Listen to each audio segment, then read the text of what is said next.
A father carries pictures where his money used to be. Steve Martin, actor, comedian, and writer.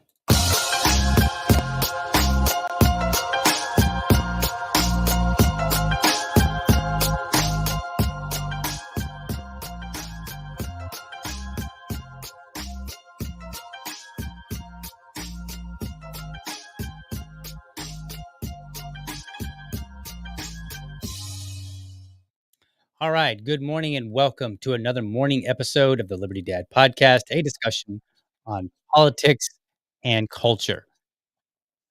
Hold on. I've got to hold on here. Who's making noise? One of these. All right. There we go. Pause that. All right. There we go. Sorry, I had other audio going. I'm your host, DL, America's most objective and technologically illiterate libertarian. If you're tuning in live, thank you so much for giving me your time so early. All right, so um, for whatever reason, the broadcast here does not seem to be playing, and I don't understand why. I'm sorry, it's not playing on X, and it seems to be all set up correctly. So I don't know. I'll have to maybe repost it after the show. So I don't know what's going on. Terribly behind this morning. Everything is going not right for me, but we'll see if we can't salvage this show nonetheless. So I'm taking a look here to see if there's anything that I can quickly do to get this up and running. I can see that the feed is coming to X, but I, for some reason, cannot post the actual feed. So I don't know. So I'm gonna try to like like I can find the feed, but I mean it only posts the graphic, and I don't know what's going on. So apparently, I tried to schedule this ahead of time, and for whatever reason, it doesn't seem to be working. I don't know. I'm not sure what's going on here, but it's kind of annoying. I don't think there's anything I can do to fix it. So um, we will just have to let it go.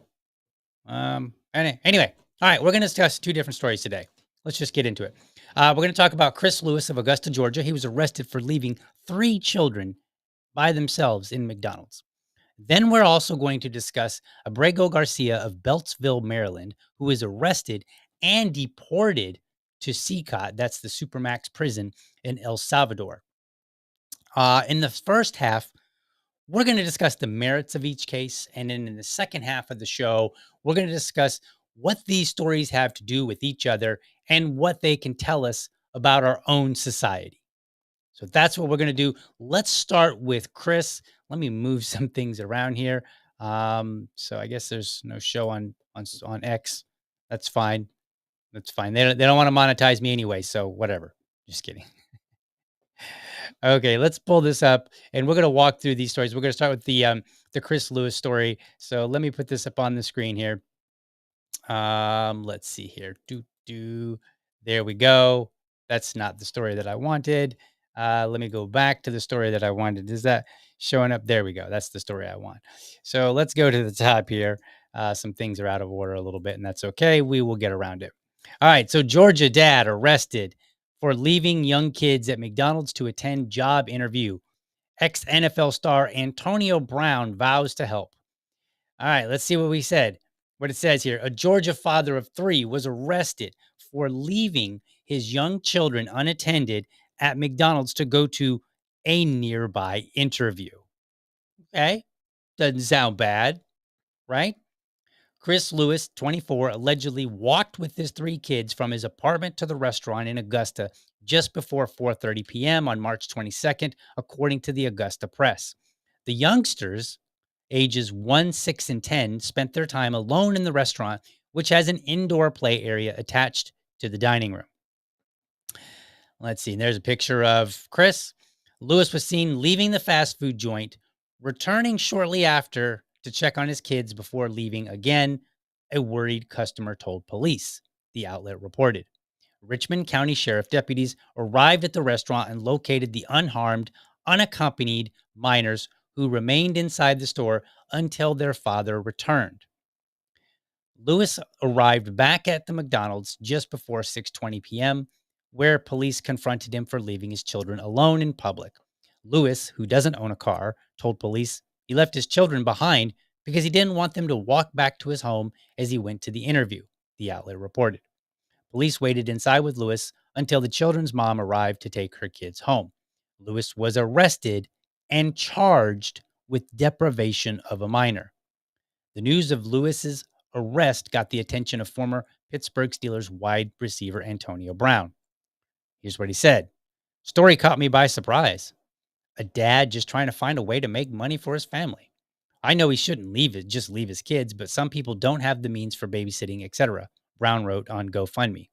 Brown said he hasn't spoken to Lewis yet, but he has hopes to talk with the father. The 36-year-old claims, 36-year-old claims said set up the 36-year-old claims said set up the fundraiser with the help. Who's writing these stories? Or am I just that tired? I mean, I know I stayed up past midnight working on this episode, and I got up at like 6. I was awake a little earlier than that. But anyway, so he set up the GoFundMe to ensure the money would go directly to Lewis.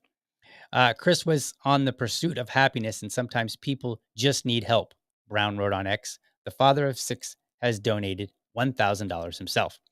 The fundraiser created late Tuesday night has raised over $28,000 of the $50,000 goal in the first 5 hours. The arrest divided the internet on Lewis's situation. You simply can't leave your kids like that. And I get how this happened, but there are plenty of questions. One ex-user commented, yeah, it's a little iffy on the 1-year-old, but dude was trying to get a job. Give him a break, second user said. I know it's a desperate situation and a brother made a mistake, but an understandable one. All he could think about was the hope of a job, a fourth added. Dude was literally doing the best he could with what he has. I commend him for that. It's not easy, another commenter said. All right. So that's what we've got for Chris Lewis. And there are some unanswered questions here. For instance, did Chris have better options? Don't know. Why didn't he leave them with the mother? Also don't know. We can presume that she was probably at work, right? Like herself, and that she had to be called from work, but we don't know. Was he really at a job interview? Well, again, we don't know that because we just have this story. There's no like the story doesn't say, it doesn't reveal any particular place that it wasn't like he left them at McDonald's and he went over to this warehouse and he was interviewing there and he could say, yeah, this is the one. And please, police, go and ask them, tell them, that, you're questioning me and, whether or not I was really here. Like, we don't have that information. The other thing that we don't have is, what is his character like? Like, in other words, prior to this incident, was he generally considered a good dad? Did he show up to wherever he needed to be, when he needed to be? How did he take care of his kids? What kind of things can he demonstrate that he has done? We don't have any answers to these questions. So, because we don't have these answers, I think it's fair to presume in good faith. And there are a couple details in the story that I noticed that I think can lend toward good faith. Um, Number one, he got there at like 4:30, left and came back again, at least two times that he left. So he came back once to supposedly check on the kids. So that kind of suggests some level of responsibility there. Right? Like if he was being a totally like if he just showed up at McDonald's was like, I'm gonna leave you guys here. I'm gonna go smoke some weed with my homies, right? Because that's how non black folk might sometimes think of stories about black folk doing these kind of things, right? Like, oh, he must have been doing something shady, right? And I think this is why he got such a positive response because people are like, wait a minute, he went to get a job? That sounds commendable. And it is. So we don't have these answers, but we can look at some of the details that we can say, hey, it seems like it might be a truthful story. So we can go with that. Now, second, yes, my BA lady, you do not see me live on X because for some reason I couldn't get the live. Like I see the live stream coming in X Producer, but I, for whatever reason, can't seem to get it posted. I don't know what's going on. So I will upload it later or I will figure it out. I can't do it right now, unfortunately. But I appreciate you checking. So now let's move on to Abrego Garcia. Now, this one's going to take a little bit longer because there is a whole lot of information here. But I found a thread for which I have some disputes, and we will walk through this thread. And by the time we're done, you will have all the information you need to know about Abrego Garcia. This comes from a guy named Will. His name is Will Chamberlain. I don't know who Will Chamberlain is. It just says senior counsel at the Article 3 project and the IAP. And I don't know what those entities are exactly. But he seems to have a sizable following, 377,000 followers. So therefore, he must be somebody important. And my disputes with him will be punching up. So fair enough, right? That's how it works. You got a big audience, people take swings at you sometimes. But I think I'm going to do it fair. All right. But we're also going to learn about Abrego's situation here. And then after the intermission, after the break, we will come back and we will discuss what they have to do with each other and how this, like, what this means for our society. So let's dig into this. Let's see. Now, first and foremost, I sifted through like 31 documents, 31 court documents to make sure that I understood this story. That way, when I go and I'm not really fact checking Will so much, but when we go down the line here and we read his commentary, we will. I better understand it than I would have if I was just reading Will's tweets. So let's start with that. Let's get that up on the screen. There we are. So here's his first. Now this is a long thread, so I apologize for that, folks. All right, he says, let's tell the story of Kilmer Armado Abrego Garcia. I'm just going to call him Abrego. I think his actual name is Kilmer, but I went with Abrego because so many people were just referring to him by like his last name. The quote, Maryland father, Reed, likely member of MS-13. All right. Well, our objectivity has went right out the window from the very beginning because we haven't looked at any of the evidence, any of the facts, any of the documents. He hasn't pointed any of them out just yet, and he's already making assertions. Hey, this guy's likely a member of MS-13. So we know that Will has a narrative that he wants to present. That's going to become important here in just a few moments. He was removed to El Salvador, and who the Atlantic and apparently the entire political left are demanding be returned to the United States. So let's make a correction here. The entire political left and many libertarians who recognize that this is a miscarriage of justice, which you'll find out. So let's go to his next post here. So it says, first, his detention. He was detained on March 19th and charged with removability. Abrego Garcia is a, quote, native and citizen, end quote, of El Salvador. He crossed the border illegally in 2012 and was thus removable, totally independent of whether he was in MS-13. So that is true. That's like, here's the timeline. Abrego Garcia was born in 1995. At about the age of 16, somewhere around 2011, 2012, I think there are a couple discrepancies in the different documents that I was reading. Some of them said 2011, some of them said 2012. That's fine, whatever.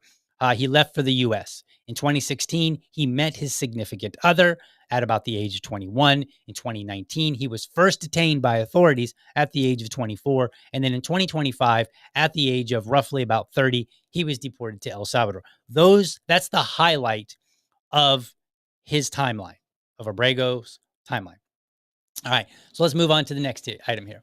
So we'll go down and let's see. The finding was that he was a member of MS-13 only came up because he asked for bond. The immigration judge reviewed the evidence and found that it, quote, showed he is a verified member of MS-13, end quote. And therefore, that Abrego Garcia did not demonstrate that his release from custody would not pose a danger to others. Okay, so that's where we are at the moment. Now, according to the White House and parts of various documents, his membership is allegedly well established. However, let's take a look at something here. Let's take a look at this video. Is it going to play? Our communities. The vice president said he was a convicted member of MS-13. What evidence is there to back that up? There's a lot of evidence, and the Department of Homeland Security and ICE have that evidence, and I saw it this morning. Okay. So, number one, I want you to pay it. Sometimes wording matters. So the reporter asked, they said the vice president labeled him a convicted member of MS-13. That is not true. He is not a convicted member. He was not convicted of anything and he really wasn't even convicted. He was just demonstrated like, hey, you're here illegally. And it wasn't a conviction in the formal sense. Like, he didn't go to a jury trial and they look at the evidence and say, like, it was just made as a determination. Like, hey, did you come through? Did you get processed? Do we have paperwork on you? No, then you came here illegally. And I don't believe that's even contested. But he's not a convicted member of a gang. Like, that's not even really a thing. Okay. But here's something interesting. Let's take a look at this picture here. So this picture is an image, and you may not be able to read it, but that's okay. I will go ahead and read it for you. So this is from one of the documents. I'll have them listed in the show notes. The respondent contends that the form I-213 in this case erroneously states that he was detained in connection to a murder investigation. He also claims that the I-213 is internally contradicts itself as to whether the respondent fears returning to El Salvador. The reason for the respondent's arrest given on his form I-213 does appear at odds with the gang field interview sheet, the GFIS, which states that the respondent was approached because he and others were loitering outside of a Home Depot. So if you go through the case and you read and you say, how did he come about the authorities' attention? Here's how. And according to him and his wife will work. Is like he dropped her off to work and said, I'm going to go and try to be a day laborer and find some work. They had a brand new baby. The baby has like autism and some other issues. And so they're like, look, we really need to get some money so that we can afford all these medical bills and everything. So he's out allegedly at Home Depot to get a job. And there are several other people.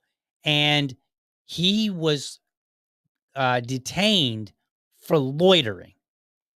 And in the process, several of the other people were allegedly MS-13 gang members.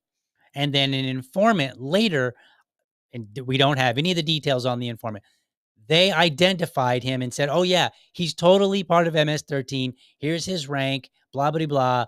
And so then the detective said, okay, well, this is a reliable, this informant is credible. So therefore, we're going to go ahead and believe him. That's the extent of the membership. And I don't have it. I wish I had pulled it up, but I lost track of it. It's somewhere in these documents because there's like 31 of them. It points out that when he tried in one of his court proceedings, I think it was the bond hearing, he tried to insist that all the information be presented and that they summon the detectives that were involved so that he could question them about his membership status. And it was denied because the DHS said all the information that you need is in the GFIS, the gang field interviews, the gang field interview. What is that called? Where did it go? I lost what it's called. Let me go back to that real quick. Survey. Is it survey or where does it go here? Sheet. Sorry. So the gang field interview sheet. So they told him, nope, we're not going to summon anybody because all the information is in that one sheet or that one document. So when the White House says, yeah, there's all this evidence, we've seen it. If they're not talking about the GFIS, then they're not talking about anything according to prior court documents. They're making it up.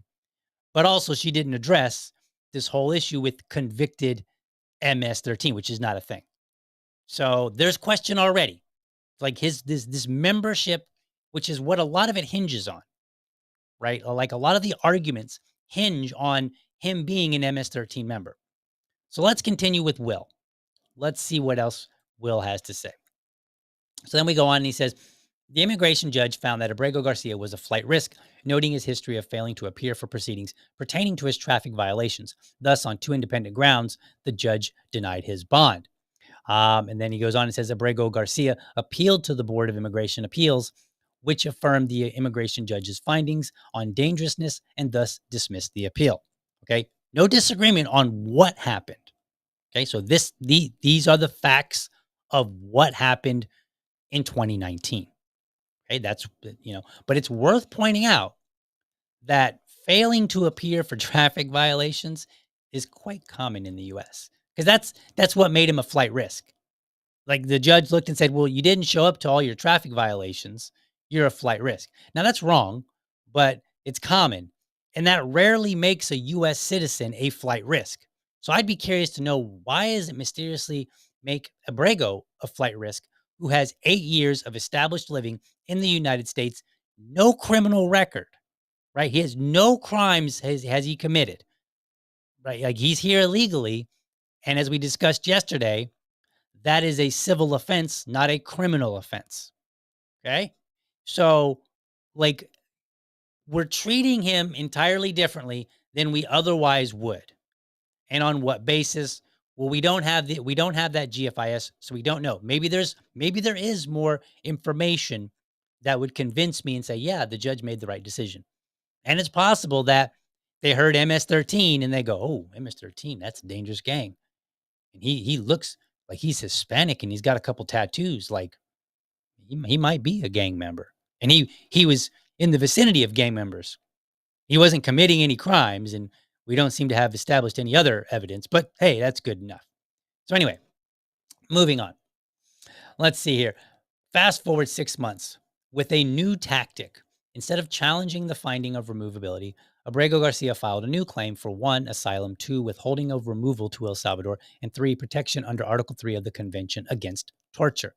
So let me just clear up something, Will. New tactic. Yes, Will. That's how the law works. When people are trying to win their case, their liar. Same thing, right? No. Their lawyer works to find an angle for which they can win. That's not like, he says it like this new tactic, as if like this new shady way of trying to get around. No, that's what lawyers do. They look at the case and they go, okay, we're not winning on this. Let's try this. And they try to exhaust all options available to their client. That's how the law works. This is not some like new tactic that we need to be, raising an eyebrow about and go, what do you mean new tactic? What was he up to? You see what I mean about this narrative that Will is painting? But don't worry, it gets worse and we'll get into it. All right, so let's go on to the next one here. All right, we have to remember the situation Abrego Garcia is in. He is facing imminent removal given the ruling of the first immigration judge. He has 2 brothers who have green cards. His fiance is a citizen and has just given birth to his child. he clearly wants to stay. Yes. And his situation includes having lived in the US for 8 years without any criminal convictions, not even any prior encounters with law enforcement. That's important to know. Will doesn't seem to mention that, though. And that's in the documents. Like it's pointed out in many places throughout the documents that he lived here for 8 years without committing any criminal actions, or at least that we know of. And he might have, but we don't know about it. All right. So let's go on. Also, at this hearing, applying for asylum, he testifies that he fears returning to El Salvador because the 18th Street gang was targeting him and threatening him with death because of his family's pupusa. I hope that's the right way of saying it. Pupusa business, basically a food. So back in El Salvador, when he was growing up, his mom would make these pupusas and sell them to the locals. And then if people couldn't make it to the house, then Abrego, when he was younger, before he was even 16, he would go and deliver them. And so allegedly, according to Abrego, the 18th Street gang, they wanted to recruit him and they kept harassing his family and saying, we want this guy. And they were extorting them out of money.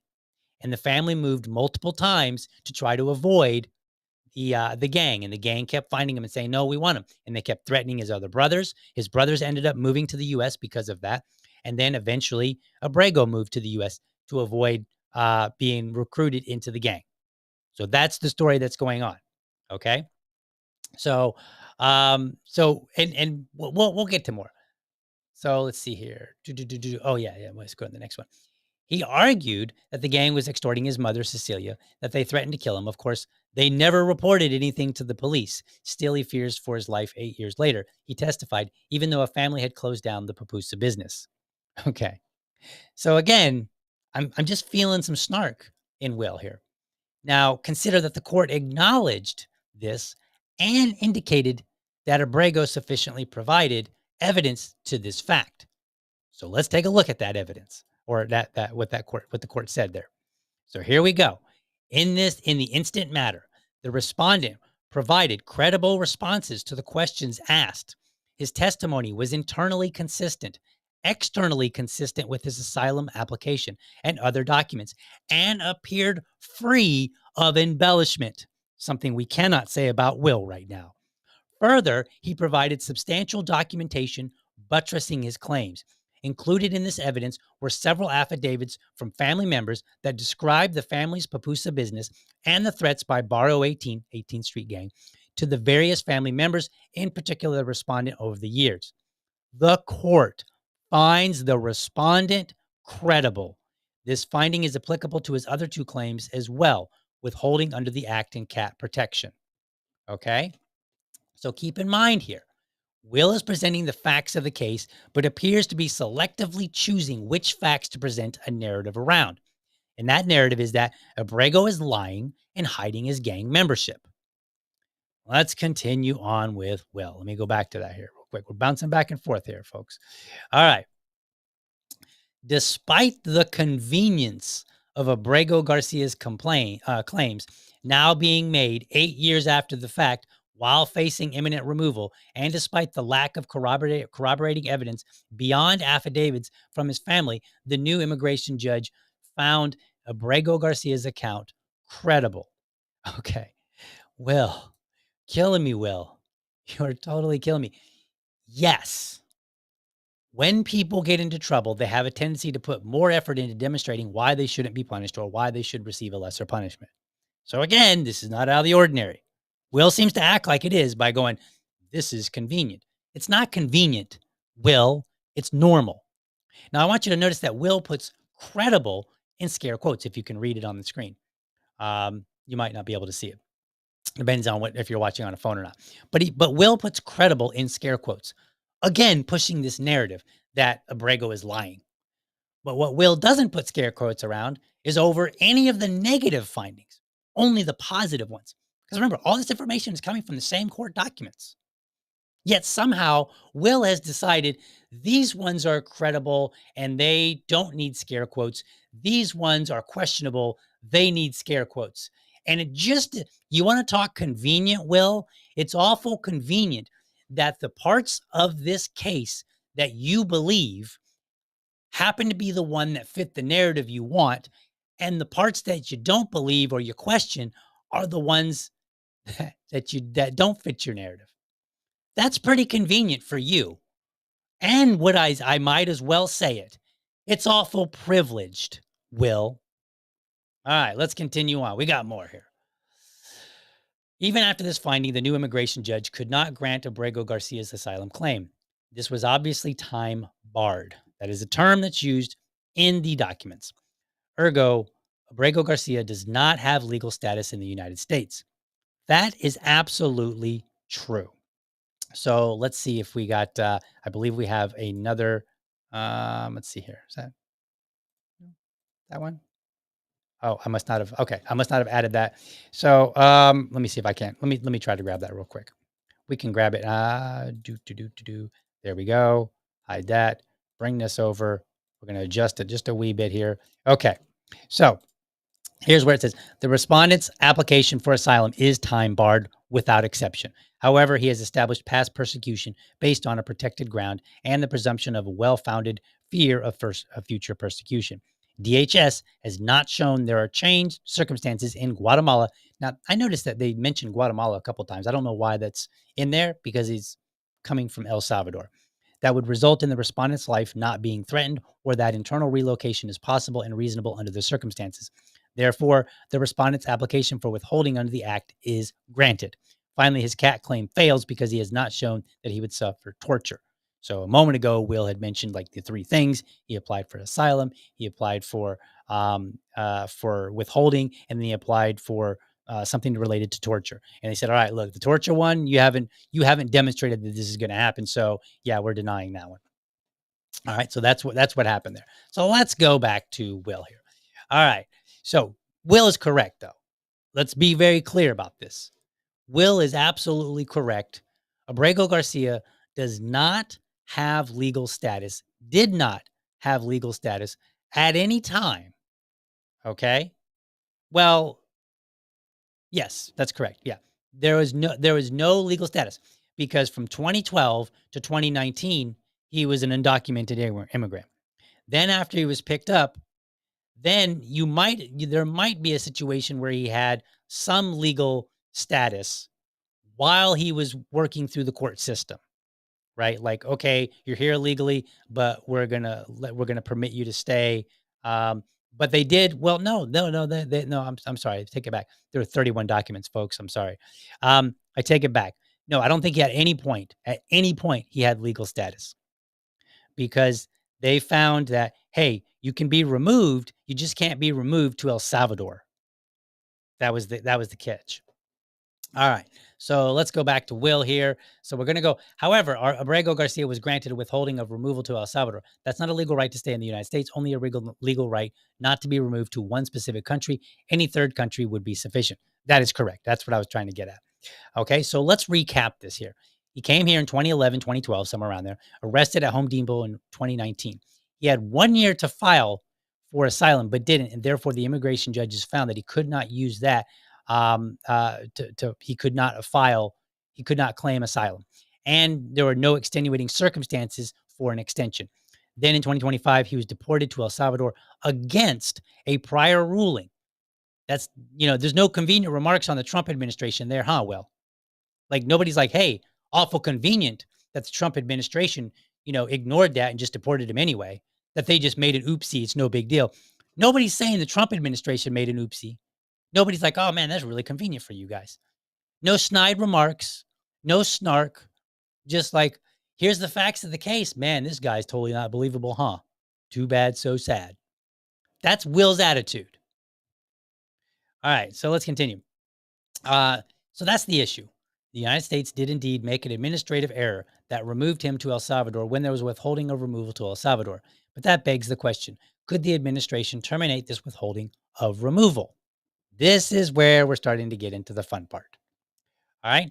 The answer to that question is almost certainly yes. If there is a, quote, fundamental change in circumstances, that means Abrego Garcia's, quote, life or freedom could no longer be threatened, end quote, in El Salvador, his withholding of removal could be terminated. So that's true. Like they could look and say, all right, The situation that you applied for and was granted in 2019 no longer exists. So let's go on to Will here. Remember that Abrego Garcia's withholding of removal in 2019 was based on his fear that the 18th Street gang would persecute him if he returned to El Salvador. Well, thankfully, Nayib Bukele has made major. Has crushed the 19th Street gangs. It is now safe for Abrego Garcia to return! Exclamation point. But is it? Is that really the case? Now let's be fair. Bukele has made major gains against gangs in El Salvador. However, there is something that you should probably know about. So let's go to the CNN article from 2022 because it has some interesting information in there.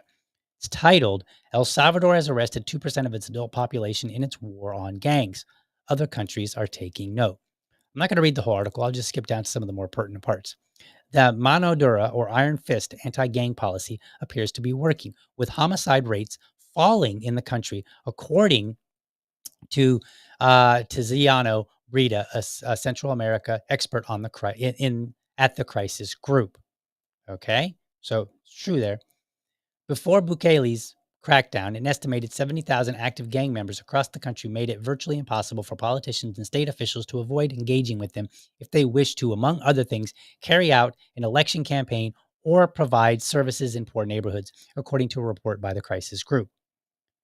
Widespread human rights violations have allegedly followed Bukele's dragnet, torture and ill treatment in detention, and arbitrary arrest as the police and army target low-income neighborhoods, according to an HRW report released on December 7th. Many of the arrests in the past year appear to be based on questionable evidence, such as the person's appearance, background, or anonymous tip-offs, and uncorroborated allegations on social media, HRW writes. Previous Salvadoran governments have tried to tackle gangs with similar strategies, only to worsen the outcome. Former President Antonio Saca, who pleaded guilty in 2018 of embezzling $300 million in public funds, unveiled a plan known as Super Mano Dura, where analysts say mass imprisonment led to gangs consolidating their power behind bars. Anybody that's ever watched a gang documentary would already know this. That's what happens. Many of the gangs started in prison, and or many of the leaders got put in prison, and then they consolidated their power from there. So this is not even out of the ordinary. This normally happens.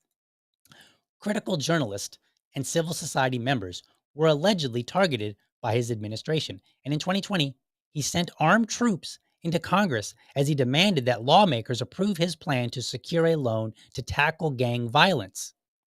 He literally sent imagine if Trump sent armed troops into Congress and said, you better vote for my loan that I want. Imagine the horror we would have. But hey, Bukele, he crushed them, right? That's what Will said. He crushed the 18th Street gang and apparently all civil liberties in the process. Last September, a constitutional court stacked with his allies, according to nonprofit Freedom House, cleared the way for Bukele to run for 2 consecutive terms. That doesn't sound familiar at all. As the country's murder rate began to fall in 2020, reports emerged of Bukele's government allegedly cutting a deal with gangs. Oh, well, that's interesting. According to a U.S. Treasury Department statement, Bukele's administration was accused of providing financial incentives to MS-13 and Barrio 18 in 2020 to ensure that incidents of gang violence and the number of confirmed homicides remained low. He paid them off, allegedly.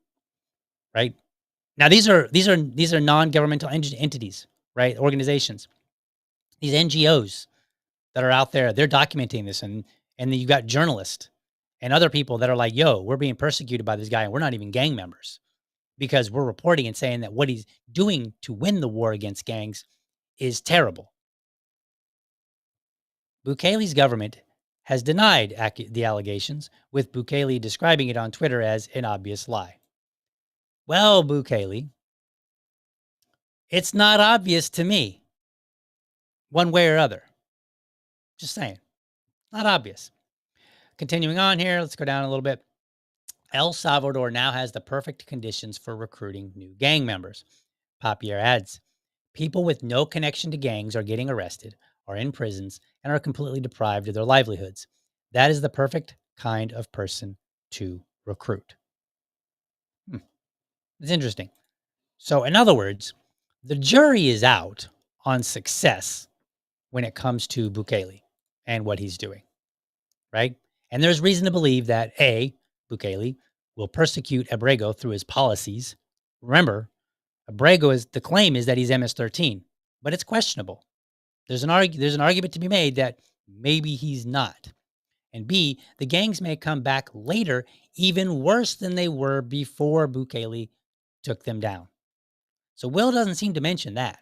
He just trusts the authoritarian like he trusts our authoritarian. Apparently, Will is all about some authoritarians. He doesn't seem to have any problems with them. All right, let's continue on. Let's see. Where's my, let's get that back up on the screen here. All right. So again, Abrego Garcia has no legal status in the United States. That is true. He just had the temporary right to not be removed to El Salvador. Also true. He should have had an interview on this subject and not deported until it was granted. Nonetheless, the end result would have been the same. No, Will, the end result would not necessarily have been the same.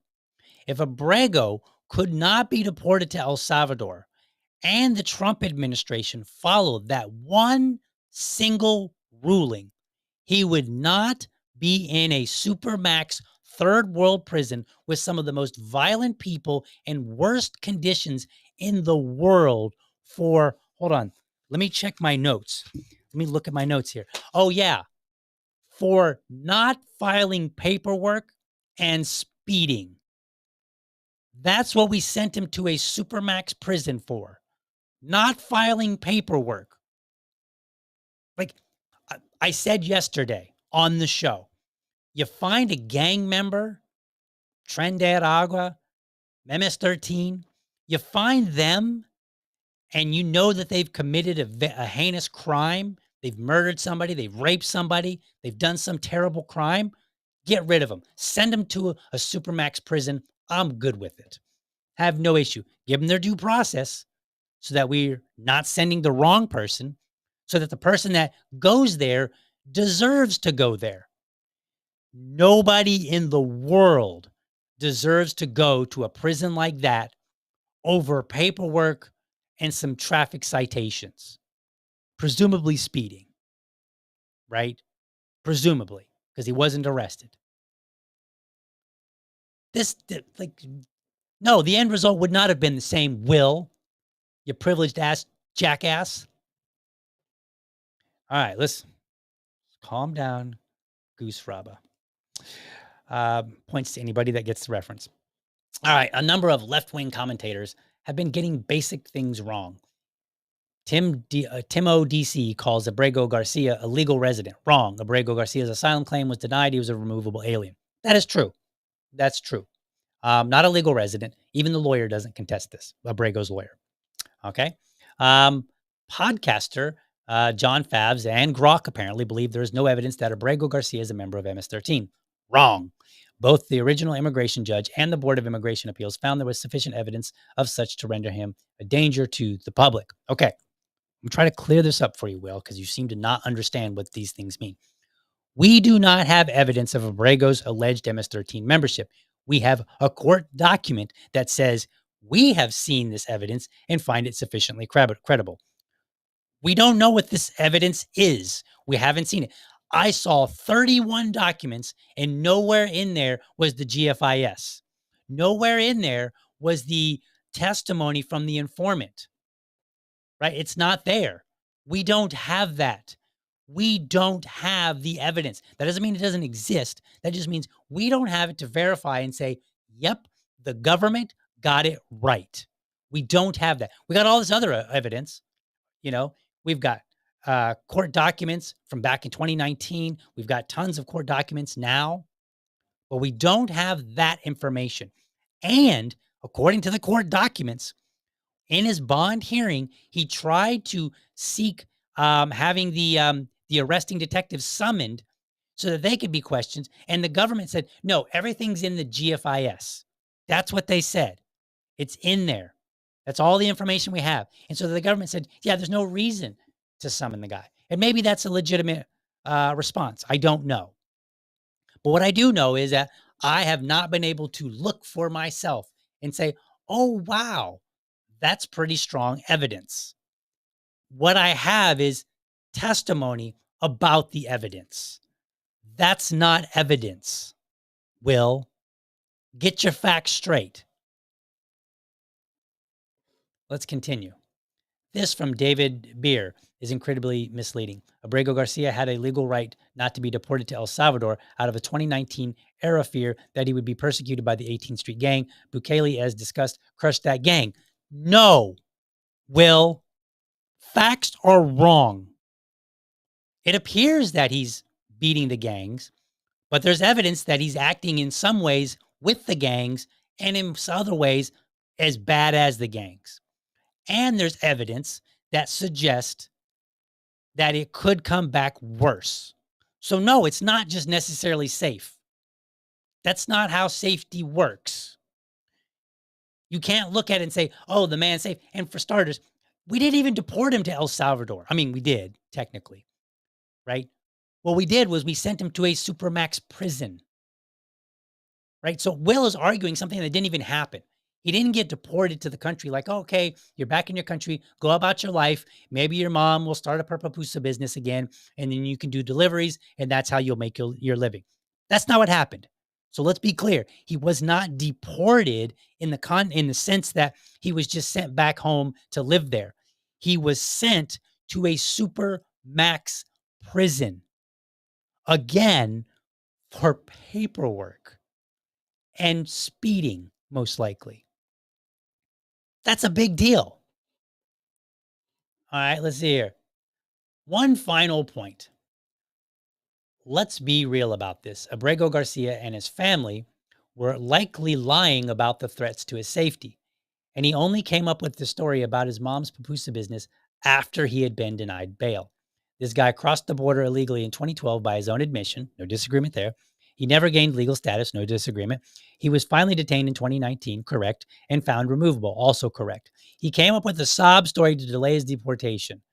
Well, depends on how you look at it. If you look at it like you're a dummy, like Will, like you've got a narrative that you're trying to push, then yes, it's a sob story. If you look at it objectively, like Will should be doing, then you would say, well, if I'm willing to believe that the court found evidence um, that he's an MS-13 gang member, then I should also be willing to believe that the court found sufficient evidence that he was indeed being threatened. And so it's not just a sob story, it is a real story.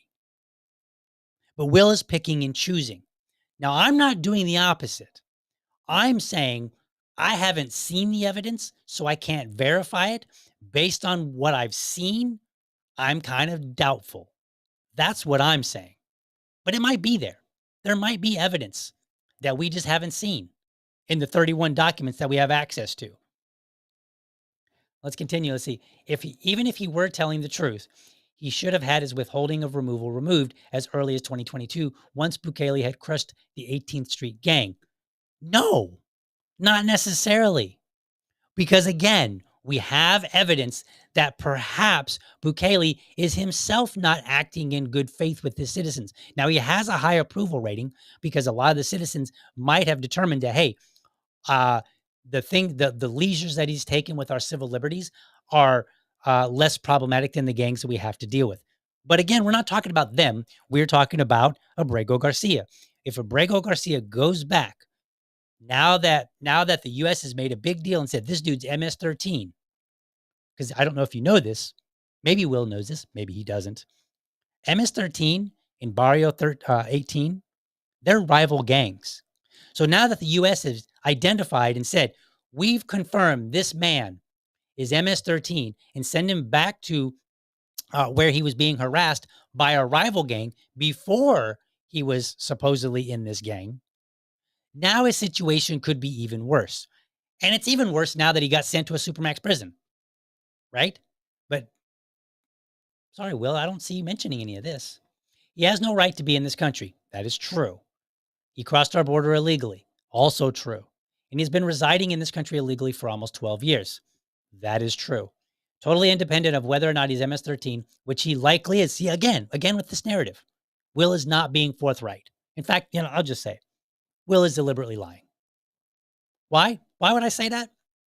Because I read these court documents and I was able to be objective. So why can't Will?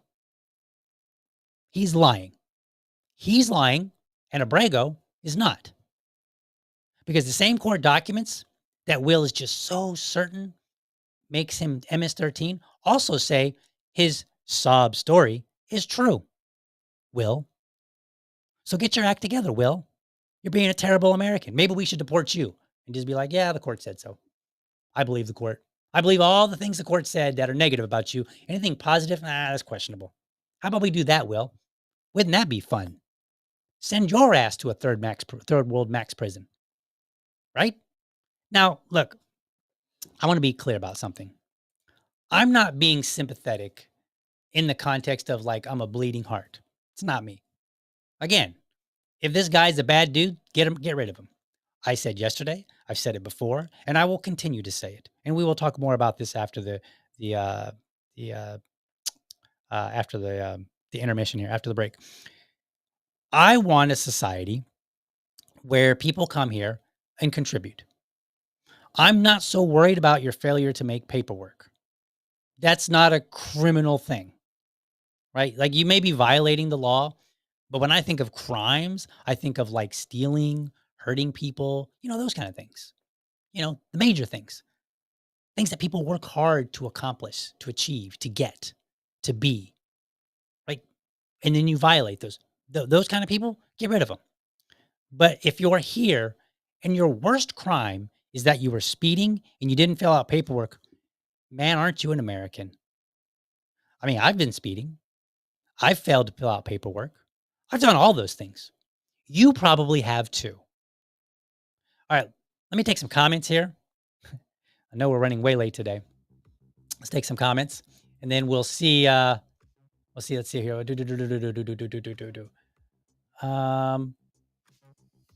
Some people need to mind their own business. These self-righteous Karens have been brainwashed with the see something, say something crap for years. It's only going to get worse, that Liberty lady says.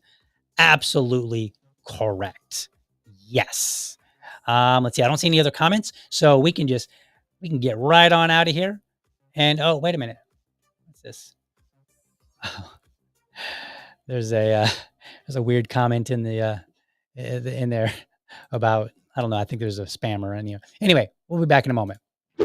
Hey, Liberty fam, do me a favor. If you enjoy the show, be sure to hit the like and subscribe button to my channel. And for the really serious folks out there, I want you to hit that bell so that you never miss an episode. By the way, if you want to support the show, head over to libertydad.locals.com and sign up. For $5, you can be part of this show. There, I'll engage supporters of the show. We'll discuss topics that you want me to talk about, response videos that you would like to see, or anything related to the show. And I'll even have a monthly subscribers only episode. By the way, I'm always looking for dads to join me for Dad Talk. That's my series where I invite everyday dads on to talk about what's important to them in the context of being a dad. No argument, no debate, and dads choose the topic. It's my way of raising dad voices. If you're a dad or you know a dad who has something to say, let's get connected. Episodes air live on Friday mornings or Friday evenings, whichever works best for dads. All right, let's get back to the show. All right, let's talk about what these two stories have to do with each other. And then let's tie in this whole concept of the letter of the law with the spirit of the law. Let me tell you a story. This is a personal story. Okay. I know Will probably won't believe it. He'll be like, oh man, what a sob story. But it's true. I promise you. So I was in my early 20s, like 21, 22, and I had some sort of hatchback, Nissan hatchback, and my muffler fell off.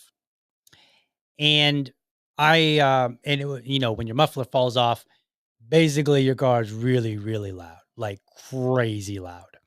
So I went to the audio shop and I said, hey, can you guys fix this? And they said, sure thing. They ordered the part. I dropped off my car. Like the next day, they reached out, they called me and they said, hey, Um, you might want to come and get your car because we unfortunately ordered the wrong part. And I said, okay. And they said, what we're going to do for you is we're gonna give you the work order. We're going to put the both parts. I think it broke. I don't think it fell off, but we're going to put both parts in the back of the vehicle for you.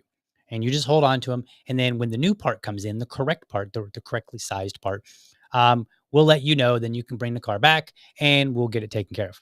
All right, cool. So there I am on my way to work. I'm driving down the road and I get pulled over. Officer, of course, is like, do you know why I pulled you over? No, I don't, officer. You have a muffler that's very, very loud. That's in violation. So I said, officer, I said, here's my paperwork from the auto body shop. I said, I'm in the process of trying to have this worked on. And I said, if you look in the back, you'll see the old muffler and you'll see the brand new one. And you'll see that they're not the same size, like they're different shaped or whatever. And I said, what happened was I took it to the shop. They ordered the wrong part. They called me and said, hey, do you need your car? We'll hold on to it. If you don't need it, or if you do need it, you can have it back while we're waiting on the correct part to come in. It's going to take a couple more days.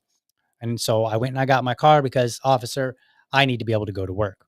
Officer basically said, yeah, that's a nice sob story. My name is Will. So therefore, I'm going to write you this ticket. And so he wrote me this ticket. Then what ended up happening is I was working for a truck stop, Travel Centers of America, and I was working in their restaurant section. So I was working at their franchised Burger King. And there was an opportunity down the road at a different Travel Centers of America. And they had a Popeyes and a Pizza Hut. And there was an opening for management, and I was trying to get it.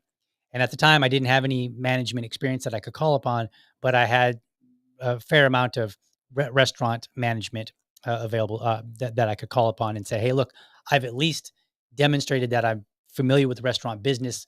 If you let me come in and work as like a shift lead, then I can show you and demonstrate that I would make a good manager. And the general manager of the restaurant of the truck stop said, we'll give you a shot. We'll let you come in. You'll be a shift lead, and we'll see how you do. Cool. Well, it was an hour and a half from where I lived. So what did I do? I decided to move and I rented like an efficiency that was closer because I was literally driving an hour and a half there and an hour and a half back. Sometimes I would open and close back to back.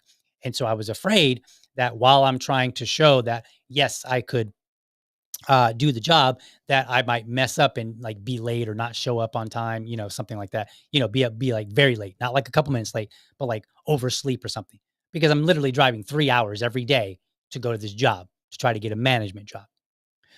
So in moving, I made a mistake and I didn't get all my mail. And I, I, I did not, I think I got a reminder notice to go to court or something like that. But whatever the case was, again, this is like 20 years ago. Whatever the case was, I ended up forgetting about going to my court date to deal with this ticket. So then I think my roommate that I had at the place that I had been living in, he gets something, or somehow I get a letter in the mail that says, by the way, your driver's license has been revoked for failure to appear.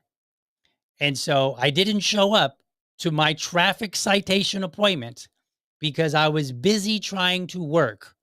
And I was an American citizen. I still am, actually. I'm an American citizen. I got a traffic violation and I failed to show up to court to deal with it. So I got further punishment. And then I had to go through the process of getting my license reinstated. Like, this actually happened. Okay.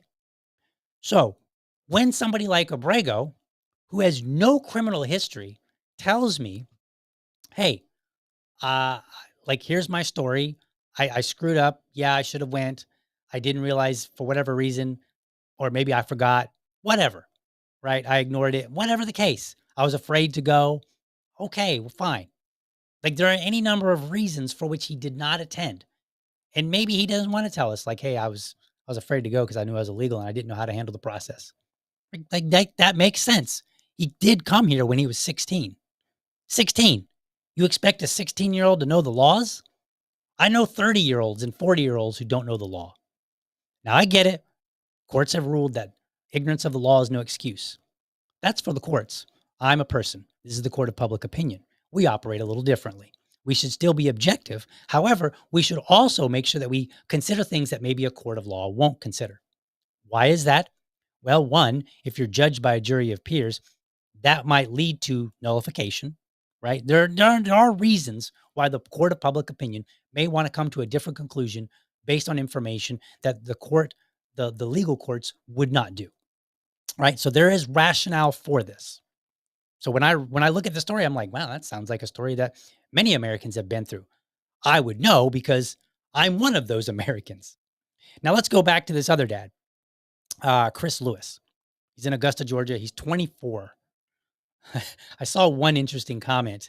It was because he's got a 10-year-old kid, and they were like, "Hey," they said something to the effect like, "Hey, he had a kid when he was 14. Maybe he thought it was, he was doing a good thing by having his 10-year-old watch his 1-year-old." Kind of like this gist of like he was, he had a 1-year-old when he was young, therefore he thinks it's normal. Right? It's possible. But I actually like this one comment that I saw. I'm going to read it to you. I thought it was absolutely amazing. This is one of my mutuals. She pointed out, this is what she said about, and this is her name is Lizzie. Maybe I can even pull it up on the screen just so that you guys can see it. Just so there we go. Perfect. Give her a little bit of airtime here. All right. So Lizzie says, it's wild watching all these comments roll in claiming child endangerment. He should at least have left them at home. 10-year-olds shouldn't be watching infants when this is really how child rearing has been handled since the beginning of time. I watched infants at 10 years old. It was common practice for kids to be unsupervised, away from home for the entire day without our parents even knowing where we were when I was a kid. We learned responsibility, how to take care of ourselves, and grew into functional, competent adults. We didn't have the anxiety disorders and issues of incompetence rampant among younger generations today who have been coddled and helicopter parented, not just to their detriment, but to the detriment of our entire culture. We live in the safest time in human history, and y'all are here wailing about what could have happened to kids in a McDonald's play place with cameras and sprinkler systems and the public at large for an hour while dad was next door. Not only is it insane to arrest this dad, which actually harms the kids in the name of warding off the imagined potential of harm that never occurred, but the possibility that kids could have ended up in foster care as a result of this ordeal, which has astronomically high incidence of abuse, was very real. The perceived dangers you all too acutely mesmerized by are nowhere near as pervasive as you're being led to believe. You see several stories online, and your brain amplifies those rare occurrences to believe they're far more common than they really are.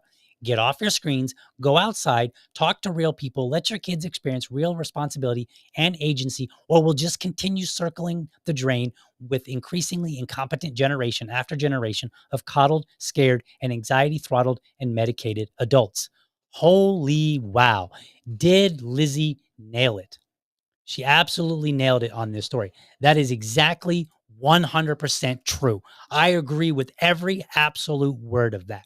And I posted online. I said, look, I think people are taking this too far. I think now most people are actually siding with the dad, but there are a few holdouts. And they're like, a 1-year-old, that's just terrible. And I'm like, nah, it's fine.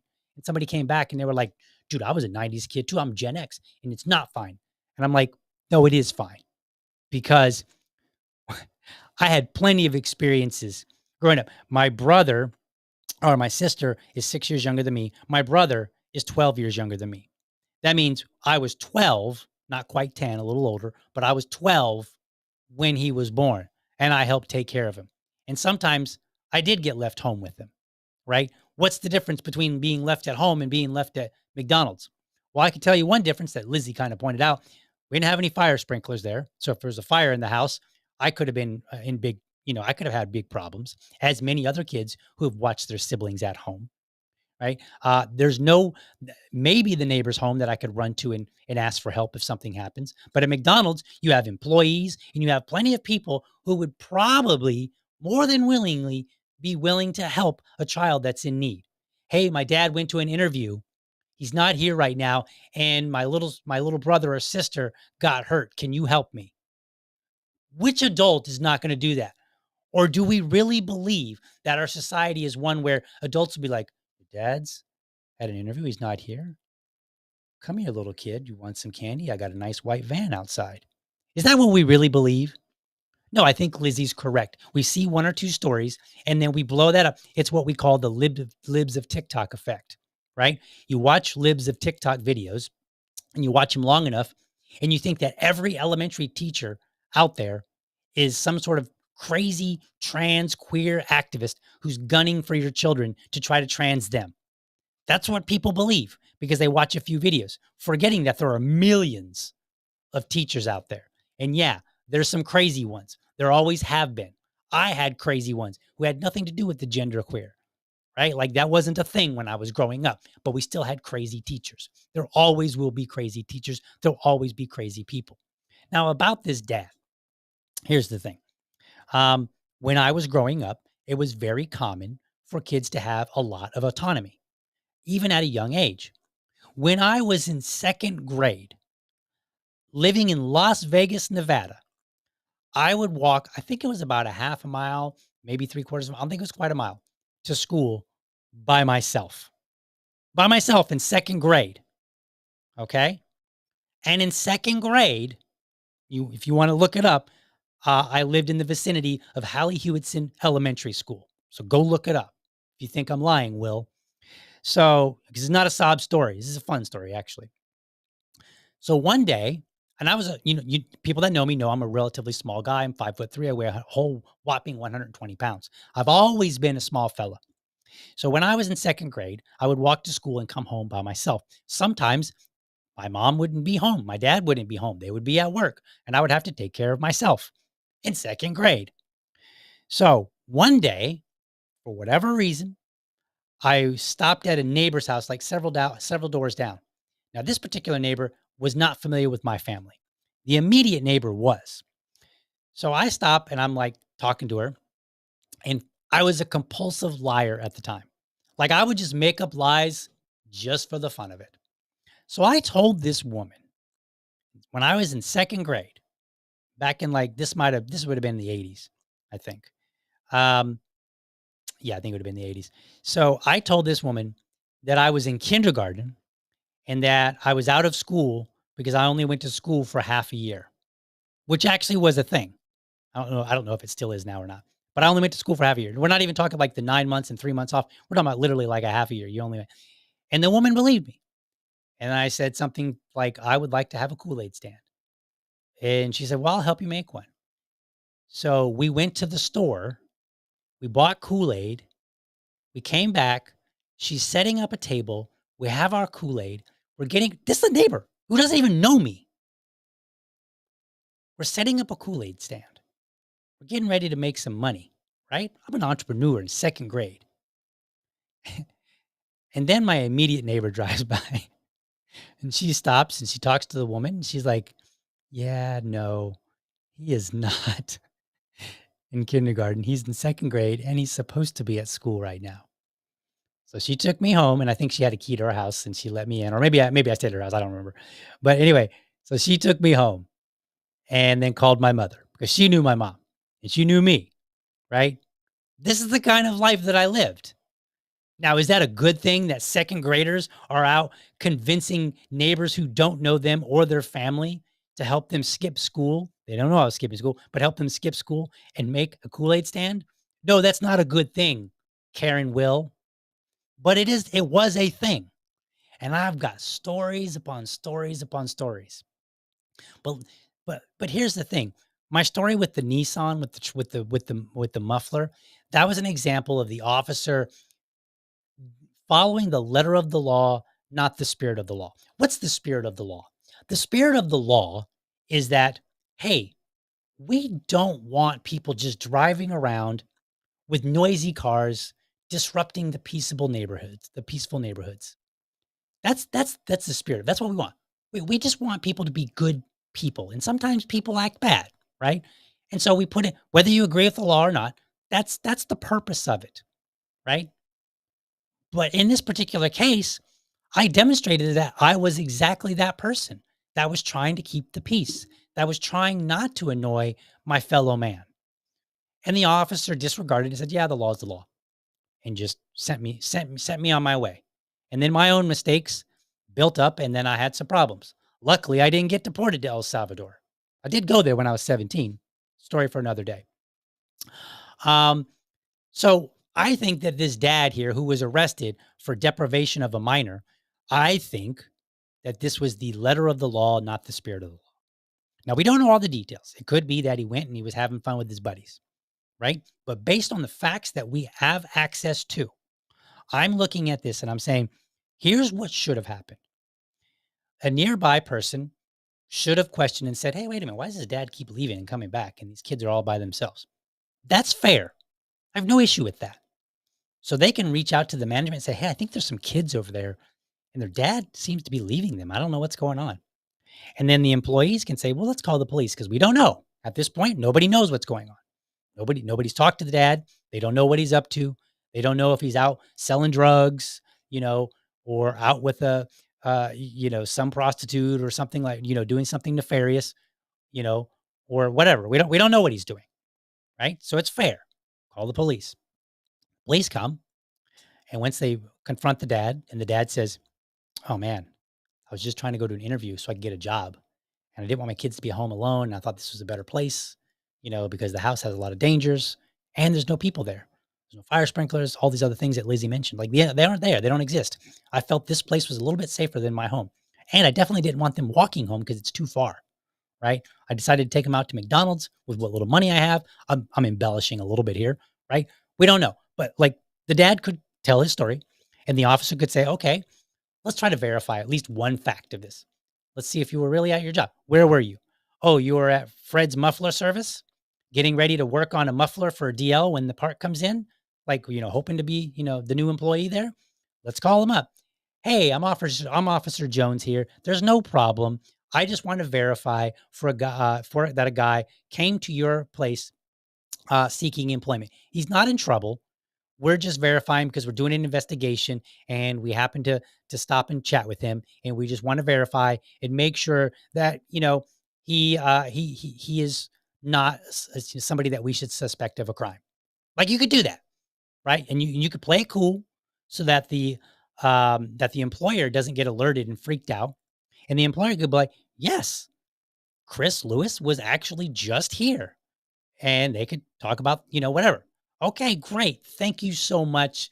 We're now not going to consider him a suspect. Thank you for your cooperation. They hang up the phone. Simple as that. And then they can tell the dad, look, man, I appreciate that you're trying to get a job. There's not enough dads. There's far too many dads out there that are unwilling to be good dads. I respect the fact that you were willing to do this. Maybe next time you find somebody to watch your kids, because the time that we're in these days, people are suspicious. They're concerned. If it had been some other officer, it could have played out poorly for you. And we don't want to do that, right? That would be recognizing the spirit of the law. What do we want people to be doing? We want them to be doing or trying to do the right thing. Back to Abrego. It appears, based on all the court documents that I read, that he was mostly trying to do the right thing. And it appears that the court agrees with some of his stories, right? They agree. They disagree on the MS-13, and I cannot dispute that, and I cannot confirm that. Okay? So I have to look at the other evidence that I have available. The other evidence available says that he was in this country for like 12 years, and he never committed a crime. I want to point something out to you. Let me pull up one more document here, because I think you'll find this interesting. So let's pull this document right up here really quickly. Let's see here. There we are. Bam. So I just did a quick Google search. 18th Street Gang, Maryland, because I was just curious what would come up. Street gang member arrested, sentenced to 40 years in prison for Rockville triple shooting. 18th Street Gang reign of terror ends. 6 convicted of racketeering and murder from D.C. to Central America. Gang member Lunatico sentenced for 2021 stalking and killing of individual he suspected was in a rival gang. 18th Street Gang member to plead guilty in confrontation with MS-13 at Petworth Metro. Police say DC gang greenlighted her murder. Weeks later, her body was found an hour away. 6 members of violent street gang arrested for murder, racketeering in DMV. 4 gang members arrested in teen's death in Montgomery County, Maryland. 2011, National Gang Threat Assessment, Federal Bureau of Investigation emerging gang trends and threats posed by criminal gangs to communities throughout the United States. MS-13 members imprisoned in El Salvador can direct the gang in the U.S. What am I getting at here? If he was really an MS-13 gang member, there seems to be an awful lot of stories of violence with the MS-13 gang and with the 18th Street gang. But somehow he was never involved in any of it that we know of. So that seems to lend a little credibility. The fact that you have all these stories of gang members doing violent, vicious crimes left and right. And yet this guy, his biggest crime is he didn't fill out paperwork and he didn't go to some speeding ticket appointments. That seems to be his biggest crime, right? He didn't fill out paperwork. That's it. Like his crime, like he's here illegally, but the crime is actually not filing paperwork. That's the crime. That's what he did. Something that every American does, right? But he was found at Home Depot. Court documents even point out that there's discrepancies within their own documents because he was found at Home Depot and arrested on charges of loitering. Like, hey, why are these guys over here at Home Depot? Mexicans. What are they doing over there? Are they trying to steal our gerbs? I think they are. Right? That's what happened. So it appears that he otherwise was exactly the kind of person that we want in our society. In fact, it appears that he's exactly the kind of person we already have in our society that was born here. And so I feel like what we got in these two stories is we have people that are looking at the letter of the law, not the spirit of the law. What are these people trying to do? The man's trying to get a job. He's got a girlfriend. They've got a kid. They've actually got like 5 kids, I think. Because I think she came to the relationship with like 3 of them or something like that. And then they had 2 or something along that line. But they have multiple children. And they're not even all his. Yet he's been with her since, what does my note say? Since 2016. That's when they met and started a romantic relationship. So from 2016 to 2025, almost 10 years, he's been with the same woman who had kids prior to their relationship. They now have a baby. He seems to be trying to get a job. He has no criminal record. Now, whether or not he's doing everything on the up and up, that's not in question. He hasn't been. But it appears that he's trying to do the right thing. That's what it appears to me. That's what I want in our society.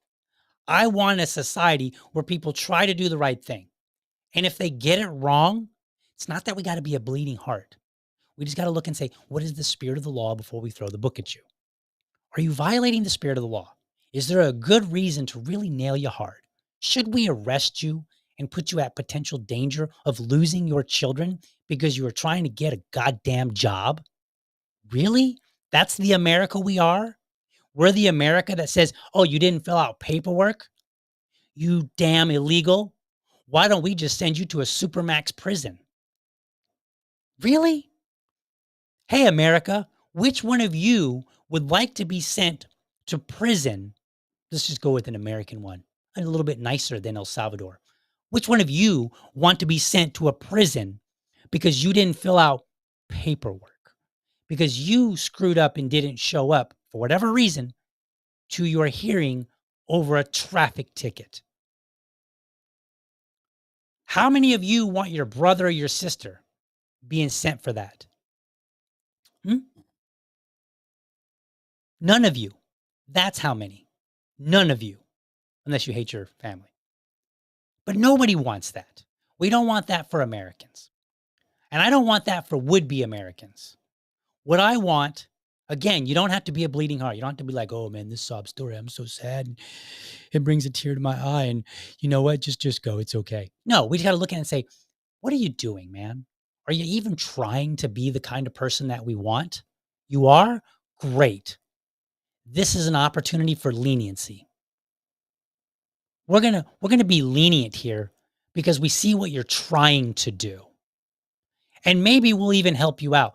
Oh, you screwed up and you didn't file the paperwork when you were 16.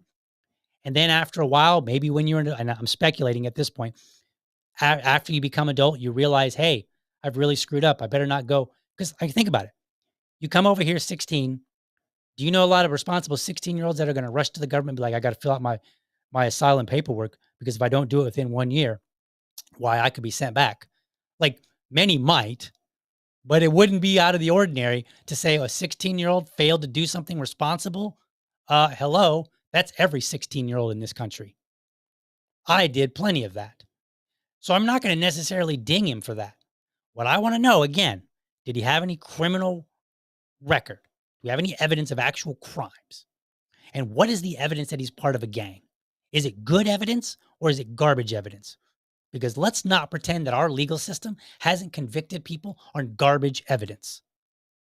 And I think right now we're all in a big stir because everybody's freaked out. They're like, oh, I could be the next Laken Riley. Maybe you could be. Or you could be the next tyrant that sends people unnecessarily to third world supermax prisons. You could also be the kind of person that sends a dad who appears to be trying to take care of his children. And let me point out something. Let me just show this to you here real quick. Would you take a look at his face? It's a black guy. You know what that means? There are a lot of black homes where the dad is not present. And here we have, according to the evidence that we have, a dad in the black community who was present and trying to get a job and came back and checked on his children in between trying to get that job. That's what we have. So we want to make the black community that much worse because some of you are dumb. That's all I got to say. What kind of society do you want? So far, what I'm seeing from the detractors, what I'm seeing is you don't really want a good society. You just want to punish people. You are no better than when Trump engages in authoritarianism, and you're no better than the alleged authoritarianism that Bukele is doing, or any other person that's pretty well confirmed. You're just being authoritarian. You're not building a better society. In fact, you're building a worse one where people don't consider all of the elements of a situation. Only the ones that are convenient for them will. That's what you're doing. You're a terrible person. You're immoral, and you'll probably burn in hell. All right, let's get on to our comments. Let's see what we got. Strong language today. Fired up. I get fired up when it comes to dads because I want good dads and I want to hold them accountable, but I also want to make sure that we do our best as a society to support them, even if they make mistakes. Let's see what we got. Oddsman says, deal with respect. This might work better as a 2 or even 3 shows. Just a suggestion. You know, you are correct. I do agree with you. And I apologize, but I'm only 1 hour and 19 minutes in. So there's that, but you're right. And I've considered it. I just haven't figured out exactly how to break it up. I guess maybe I could break it up in the same way I do the intermission, but I do appreciate the feedback, folks. I very much appreciate that kind of feedback. Let me know how the show is going. Tell me what you think, you know, like, hey, this is how you could improve the show. I would love the show better if you did it this way. Here are some tips. And, you know, because otherwise I'm just left to my own devices and I'm going to do what seems to work for me. So that's where I am. So I appreciate it. I will definitely consider that, Oddsman. Thank you so much for the feedback. All right, let's get the heck out of here so I don't make this a 4-part series. Have a good one, folks. I'll see you tomorrow. Thank you for watching, and I hope you found this episode informative and inspiring. Be sure to catch me Monday through Friday, 7:30 a.m. for an informed discussion on politics and culture. Make sure that you're subscribed to my YouTube channel, or if you prefer my Rumble channel, you can go to youtube.libertydad.com, or you can go to rumble.libertydad.com. While you are there, let me know how I'm doing by leaving me a comment. You can also become part of the community by heading over to libertydad.locals.com. Remember, if you're a champion of liberty, your business is people and your product is liberty. I want you to have a great week. Catch you next time. But for now, I'm out. But wait, there's more. I misspoke. I will not be here tomorrow. I will see you Friday. Tomorrow I have a dental appointment in the morning and I will not be able to do a show before then to drop. So apologies for that mistake, but I will see you Friday. With that said, have a good one, folks. See you Friday.